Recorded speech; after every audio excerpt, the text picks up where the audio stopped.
அண்ணா அறிவாலயத்தில் நடைபெற்ற பேச்சுவார்த்தைக்கு பின்னர் மார்க்சிஸ்ட் கம்யூனிஸ்ட் கட்சியினர் செய்தியாளர்களை சந்திக்கின்றனர். நேரலையில் பார்க்கலாம்.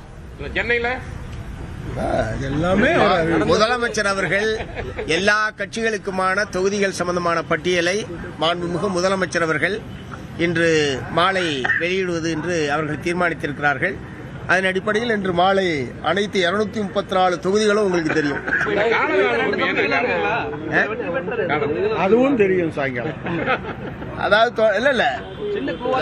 நிறைய கட்சிகள் இருக்கக்கூடிய நிலையில் ஒரே தொகுதியை பல கட்சிகள் கேட்பது என்பது தவிர்க்க முடியாது.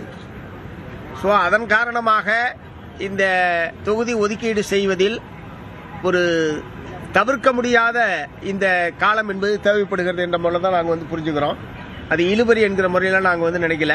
ஒரே தொகுதியை பல கட்சிகள் கேட்கிற போது அதை யாருக்கு ஒதுக்கீடு செய்வது என்பதில் அந்த சம்பந்தப்பட்ட கட்சிகள் அனைவரோடும் பேசிதான் ஒரு கருத்தொற்றுமையை உருவாக்க வேண்டிய கட்டாயம் என்பது ஏற்படுகிறது. அந்த கருத்தொற்றுமையை ஏற்படுத்துவதற்கான கால அவகாசம் தான் இது. அதனால இது இழுபறி என்கிற முறையில் எடுத்துக்கொள்ள வேண்டிய அவசியம். தேர்தலும் போது நீங்க தெரிவிச்சிருந்தீங்க, அப்ப எங்களுக்கு சரியான தொகுதிகள் கிடைக்கப்படல. 6 தொகுதிகளுமே அந்த நேரத்தில் எங்களுக்கு சரியான தொகுதி கிடைக்காதனால வெற்றி வாய்ப்பு எங்களுக்கு குறைவா போச்சுன்னு சொல்லியிருந்தீங்க. இப்போது மார்க்சிஸ்ட் கம்யூனிஸ்ட் கட்சிக்கு ஒதுக்கி இருக்கிற 5 தொகுதிகளிலும் 100% வெற்றியை மார்க்சிஸ்ட் கம்யூனிஸ்ட் கட்சி பெறும் அடுத்த ஒரு சில நாட்களில். கன்னியாகுமரி மாவட்டத்தில் உள்ள ஒரு தொகுதி அது சம்பந்தமா தான் தொடர்ந்து பல நாட்களா பேச்சுவார்த்தை நடந்ததா சொன்னாங்க. விளவங்கோடு சட்டமன்ற தொகுதி வேணும் அப்படின்றது நீங்க உறுதியா இருக்கிறதா? அந்த தொகுதிக்கு மாலை 5 தொகுதிகளுமே தெரிஞ்சிருங்க. கன்னியாகுமரி மாவட்டத்தில் தொகுதி இருக்கா இல்லையா? அதுவும் மாலை தெரியும். இழுபறி கிடையாதுன்னு சொன்ன இப்பதான் ஒரு கருத்தொற்றுமையை இப்பதான் சொன்னேன். எதிர்கட்சி தலைவர் கட்சிகளுக்குள் ஒரு கருத்தொற்றுமை ஏற்படுத்துவதற்கான முறையில் ஒரு விவாதம் என்பது நடைபெற்று அநேகமாக 99% தொகுதி உடன்பாடு என்பது ஒரு எட்டப்பட்டிருக்கிறது. இன்னும் ஒரு சில தொகுதிகள் சம்பந்தமாகத்தான் இறுதி செய்ய வேண்டியிருக்கு. அடுத்த சில மணி நேரத்தில் அது இறுதி செய்யப்பட்டு இன்று மாலை முதலமைச்சர் அவர்கள் பட்டியலை வெளியிடுவார். பிரச்சாரத்தில் எதிர்கட்சி தலைவர் என்ன சொல்றாருன்னா, நீண்ட ஆண்டுகளா கட்சி கூட்டணி குறைவான தொகுதிகளும் புதிதாக சேர்ந்த கட்சிகளுக்கு கூடுதல் தொகுதிகளும் கொடுத்திருக்காங்க. அங்க கூட்டணி கட்சிகள்ட்ட ஒரு ஒற்றுமை இல்லைங்கிற ஒரு குற்றச்சாட்டை பிரச்சாரத்துல எதிர்கட்சி தலைவர் முன்வைக்கிறாரு.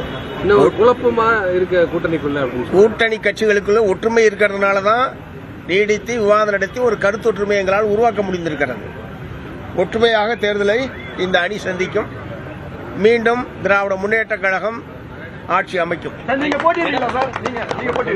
அதெல்லாம் கட்சிகளுடைய மாநில குழு முடிவு செய்யும்.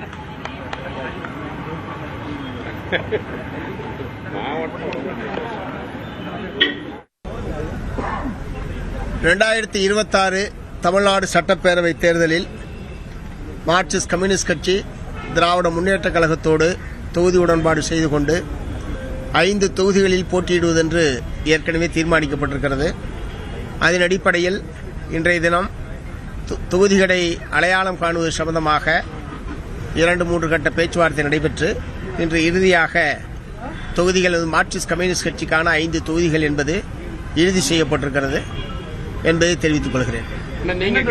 விருப்பப்பட்ட தொகுதி கொடுத்தாங்களா அல்ல ஏதாவது இருந்ததா? பெரும்பாலும் நாங்கள் விரும்பிய தொகுதிகள் கிடைத்திருக்கிறது. கோயம்புத்தூர், திருப்பூர் மாவட்டத்தில் தான் இருக்கா?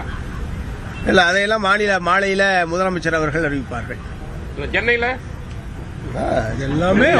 முதலமைச்சர் அவர்கள் எல்லா கட்சிகளுக்குமான தொகுதிகள் சம்பந்தமான பட்டியலை மாண்புமிகு முதலமைச்சர் அவர்கள் இன்று மாலை வெளியிடுவது என்று அவர்கள் தீர்மானித்திருக்கிறார்கள். அதன் அடிப்படையில் இன்று மாலை அனைத்து 234 தொகுதிகளும் உங்களுக்கு தெரியும். அதுவும் தெரியும் சாயங்காலம். அதாவது நிறைய கட்சிகள் இருக்கக்கூடிய நிலையில் ஒரே தொகுதியை பல கட்சிகள் கேட்பது என்பது தவிர்க்க முடியாது. அதன் காரணமாக இந்த தொகுதி ஒதுக்கீடு செய்வதில் ஒரு தவிர்க்க முடியாத இந்த காலம் என்பது தேவைப்படுகிறது என்ற முறையில் தான் நாங்கள் புரிஞ்சுக்கிறோம். அது இழுபறி என்கிற முறையில் நாங்கள் நினைக்கல. ஒரே தொகுதியை பல கட்சிகள் கேட்கிற போது அதை யாருக்கு ஒதுக்கீடு செய்வது என்பதில் அந்த சம்பந்தப்பட்ட கட்சிகள் அனைவரோடும் பேசிதான் ஒரு கருத்தொற்றுமையை உருவாக்க வேண்டிய கட்டாயம் என்பது ஏற்படுகிறது. அந்த கருத்தொற்றுமையை ஏற்படுத்துவதற்கான கால அவகாசம் தான் இது. அதனால இது இழுபறி என்கிற முறையில் எடுத்துக்கொள்ள வேண்டிய அவசியம் இல்லை. தேர்தலும் போது நீங்க தெரிவிச்சிருந்தீங்க, அப்ப எங்களுக்கு சரியான தொகுதிகள் கிடைக்கப்படல. 6 தொகுதிகளுமே வந்து அந்த நேரத்தில் எங்களுக்கு சரியான தொகுதி கிடைக்காதனால வெற்றி வாய்ப்பு எங்களுக்கு குறைவா போச்சுன்னு சொல்லியிருந்தீங்க. இப்போது மார்க்சிஸ்ட் கம்யூனிஸ்ட் கட்சிக்கு ஒதுக்கி இருக்கிற 5 தொகுதிகளிலும் 100% வெற்றியை மார்க்சிஸ்ட் கம்யூனிஸ்ட் கட்சி பெறும் அடுத்த ஒரு சில நாட்களில். கன்னியாகுமரி மாவட்டத்தில் உள்ள ஒரு தொகுதி அது சம்பந்தமா தான் தொடர்ந்து பல நாட்களா பேச்சுவார்த்தை நடந்ததா சொன்னாங்க. விளவங்கோடு சட்டமன்ற தொகுதி வேணும் அப்படின்றது நீங்க உறுதியா இருக்கிறதா? அந்த தொகுதிக்கு மாலை 5 தொகுதிகளுமே தெரிஞ்சிருங்க. கன்னியாகுமரி மாவட்டத்தில் தொகுதி இருக்கா இல்லையா? அதுவும் மாலை தெரியும். இழுபறி கிடையாதுன்னு சொன்னேன். இப்பதான் ஒரு கருத்தொற்றுமையை இப்பதான் சொன்னேன். எதிர்க்கட்சி தலைவர் கட்சிகளுக்குள் ஒரு கருத்தொற்றுமை ஏற்படுத்துவதற்கான முறையில் ஒரு விவாதம் என்பது நடைபெற்று அநேகமாக 99% தொகுதி உடன்பாடு என்பது ஒரு எட்டப்பட்டிருக்கிறது. இன்னும் ஒரு சில தொகுதிகள் சம்பந்தமாகத்தான் இறுதி செய்ய வேண்டியிருக்கு. அடுத்த சில மணி நேரத்தில் அது இறுதி செய்யப்பட்டு இன்று மாலை முதலமைச்சர் அவர்கள் பட்டியலை வெளியிடுவார். பிரச்சாரத்துல எதிர்க்கட்சி தலைவர் என்ன சொல்றாருன்னா, வந்து நீண்ட ஆண்டுகளா கட்சி கூட்டணி இருக்கக்கூடிய கட்சிகளுக்கு குறைவான தொகுதிகளும் புதிதாக சேர்ந்த கட்சிகளுக்கு கூடுதல் தொகுதிகளும் கொடுத்திருக்காங்க. அங்க கூட்டணி கட்சிகள்ட்ட ஒரு ஒற்றுமை இல்லைங்கிற ஒரு குற்றச்சாட்டை வந்து பிரச்சாரத்துல எதிர்க்கட்சி தலைவர் முன்வைக்கிறாரு. இன்னும் ஒரு குழப்பமா இருக்க கூட்டணிக்குள்ள அப்படின்னு கூட்டணி கட்சிகளுக்குள்ள ஒற்றுமை இருக்கிறதுனாலதான் நீடித்து விவாதம் நடத்தி ஒரு கருத்தொற்றுமை எங்களால் உருவாக்க முடிந்திருக்கிறது. ஒற்றுமையாக தேர்தலை இந்த அணி சந்திக்கும். மீண்டும் திராவிட முன்னேற்ற கழகம் ஆட்சி அமைக்கும். அதெல்லாம் கட்சியினுடைய மாநில குழு முடிவு செய்யும்.